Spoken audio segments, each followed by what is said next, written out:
walls are a soft beige, and the windows let in just enough light to make the place feel comfortable without being too bright. I spend most of my days here, typing away at my desk, answering emails, and handling the daily tasks that pile up.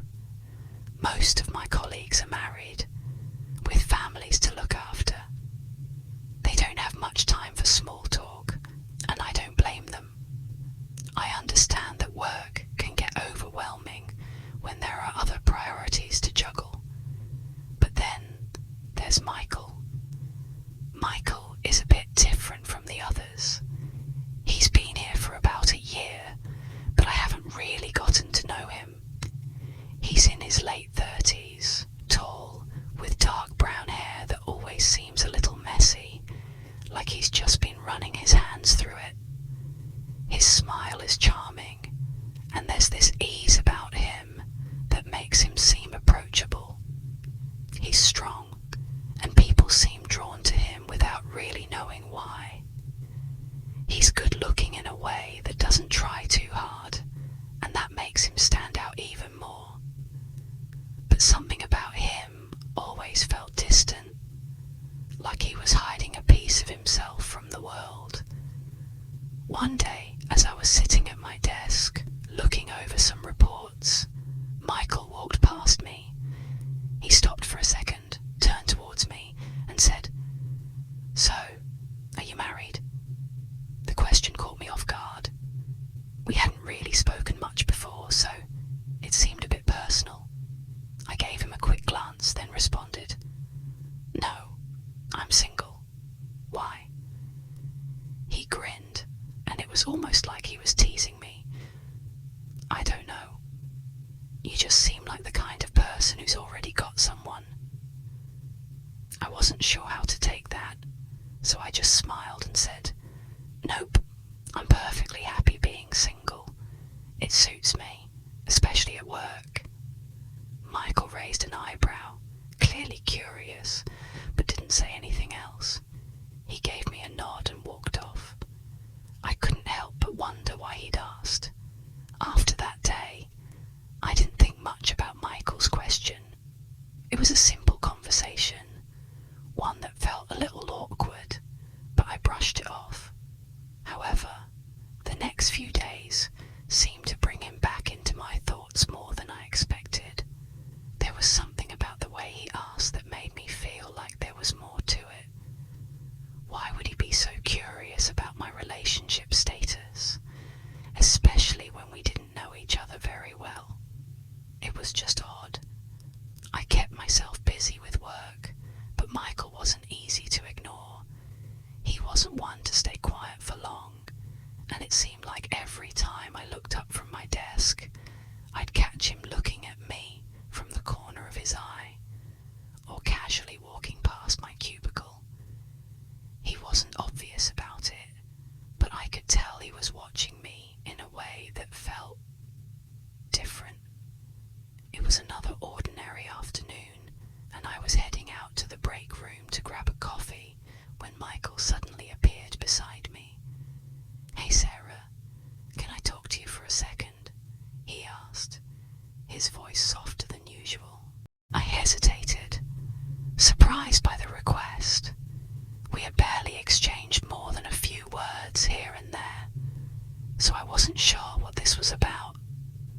But I nodded, giving him a polite smile. "Sure, what's up?" He paused, looking around as if he wanted to make sure no one was listening. There was a slight nervousness in his expression that I wasn't used to seeing. Michael always came across as confident, so seeing him act this way made me a bit curious. "I've been thinking about what you said the other day," he began, his voice a little strained, "about being single and how it works for you at work." I raised an eyebrow, not quite understanding where this conversation was heading. "Okay. Well," he continued, "I've been struggling with relationships for a while now. I can't stay loyal.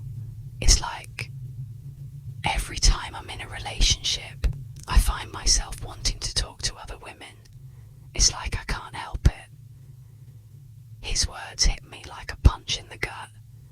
I'd heard of people cheating, sure, but to hear someone openly admit it, especially someone I'd only known in passing, was shocking. I didn't know what to say at first. The silence between us stretched, and I could feel the weight of the words hanging in the air. Finally, I spoke up, my voice trembling slightly. Why do you do that? If you care about the person you're with, why look for someone else? Michael ran his hand through his messy hair and sighed deeply. I don't know. It's not that I don't care about them. I do. But I just get bored. I always feel like I need something new. Something more exciting. My stomach twisted. I didn't understand. But that's not fair to them. If you're in a relationship, you should focus on that person. Why hurt them like that? I know, he said, looking down at the floor. I've tried to change, but it's hard. It's like I can't control it. I just end up doing it anyway. His honesty surprised me, but it also made me feel uneasy. It was clear that he was struggling with something deep inside him, something he didn't know how to fix. I wanted to help him, to give him some kind of advice, but the more he spoke, the more I realized I couldn't fix this for him. It was something he had to deal with on his own. I think you need to figure this out, I said gently. If you keep treating people like that, you're going to end up alone. You can't just keep running from the real issue. You need to decide what you really want. Michael nodded slowly, his expression unreadable. He didn't argue, but I could tell that the conversation was far from over. The days after that conversation felt heavier than usual. I could tell Michael was avoiding me. It wasn't just the way he stopped coming by my desk to chat like he used to. It was more like he was retreating into himself. Whenever I saw him, he seemed distracted, distant, like he had something on his mind, but couldn't quite bring himself to talk about it. I didn't know if I should feel sorry for him or frustrated. On one hand, I understood his struggle. I knew relationships were complicated, and not everyone had it figured out. But on the other hand, his refusal to take responsibility for his actions left me with a bad taste in my mouth. It was hard to sympathize with someone who kept making the same mistakes and didn't seem willing to change. One afternoon, I was walking back from lunch when I noticed Michael standing by the elevator, talking to a woman I hadn't seen around before. She was younger, with long dark hair and a smile that looked a little too perfect. They were laughing, and he looked completely at ease with her, like he hadn't a care in the world. I didn't mean to eavesdrop, but as I passed by, I heard Michael say, I promise, I'm not like the others. I'm different with you. My stomach dropped. I didn't know why it bothered me so much. I shouldn't have cared, but something in his voice, the way he said it, made it feel like a betrayal, even though we weren't close. It was as if he was telling her the same lies he'd told everyone else, hoping she'd believe him, just like I did the first time he spoke to me. Later that day, I ran into him in the break room, and we exchanged a few polite words, but I could sense the tension hanging in the air. I wanted to ask him about the woman, but I didn't.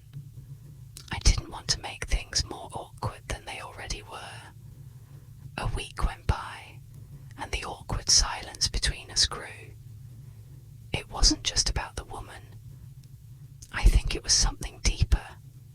I knew that Michael was trapped in his own patterns, and no matter how much I wanted to help, I couldn't be the one to fix him. He had to decide that for himself, and I had to decide if I could keep being around him without letting his problems pull me in. The more time passed, the more I realised that nothing would change with Michael unless he wanted it to. I couldn't keep waiting for him to come to some sudden epiphany. It wasn't my job to fix him, and I needed to stop pretending like it was. It took me a while to admit that to myself, but I finally understood. One day, as I was sitting at my desk, I overheard a conversation between Michael and one of our other colleagues, Rachel. They were talking in hushed voices, but I could still hear bits and pieces. Rachel was asking Michael about his weekend plans, and he casually mentioned he was seeing someone. The words hit me harder than I expected. I had always wondered if he had moved on to another relationship, but hearing it from him in such a calm, offhand way made something click inside me. He was already getting involved with someone new, just like I had expected. The pattern was repeating, and I wasn't surprised. But I felt a mix of emotions: anger, disappointment, and a strange kind of sadness. It wasn't that I cared about him romantically. I didn't. But I cared about what he was doing to other people, and it hurt me to see him hurt someone else the same way he had hurt those before her. I couldn't pretend like that was okay anymore. Later that afternoon, Michael walked past my desk again, and for the first time in weeks, he stopped. He hesitated for a moment, then asked, "Hey Sarah, you doing okay?" I looked up at him, meeting his eyes, and for a moment, I almost wanted to tell him everything that had been on my mind. How I couldn't keep watching him make the same mistakes. How I couldn't be the person he vented to anymore. But I didn't. I smiled, just like I always did, and said, "I'm fine, just busy." He gave me a half smile, and I saw that familiar look in his eyes, confusion, maybe even regret. But I didn't let it sway me. I had made up my mind. I couldn't keep investing in someone who wasn't ready to change. That evening, I thought about the whole situation again, and for the first time in a long while, I felt at peace. I wasn't responsible for his choices. I wasn't here to save him. I was here for myself, and that was enough. The next few weeks passed in a quiet blur. Michael and I barely spoke after that conversation, and honestly, I didn't mind. There was a strange sense of relief that came with not having to carry the weight of someone else's problems anymore. I wasn't angry at him anymore, just tired. Tired of watching him fall into the same patterns.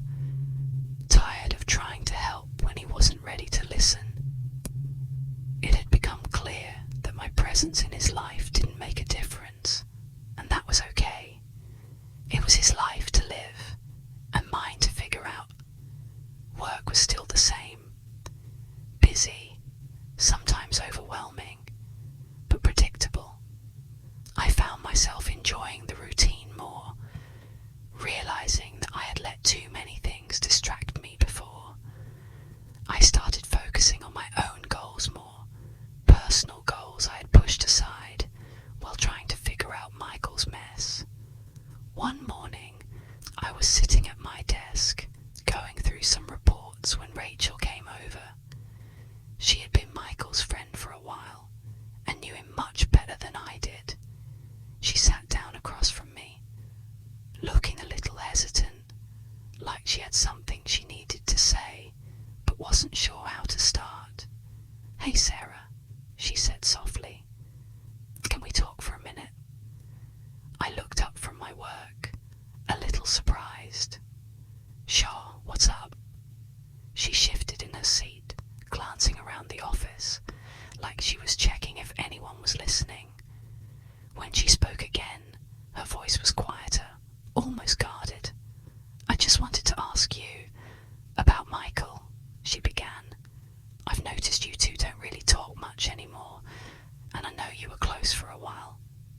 Is everything okay?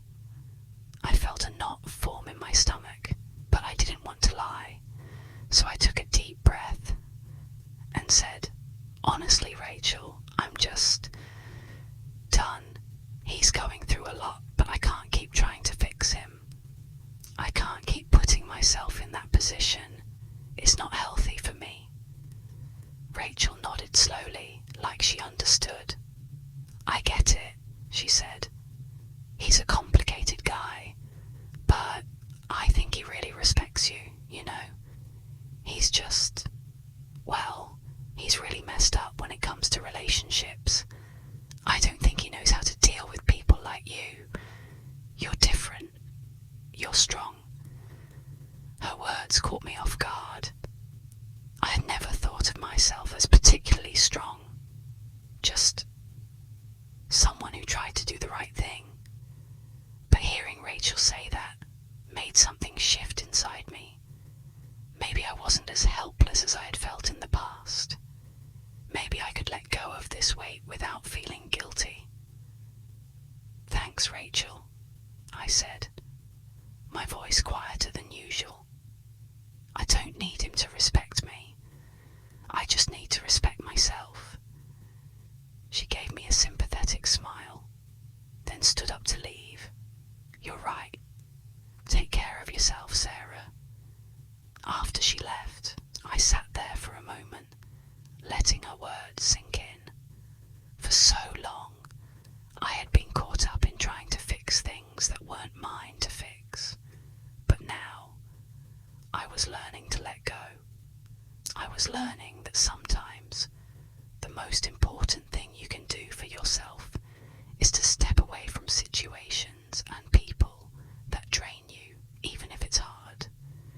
A week later, I heard through the office grapevine that Michael had broken up with the new woman he'd been seeing. I didn't feel anything when I heard it. Not relief, not satisfaction, just a quiet indifference.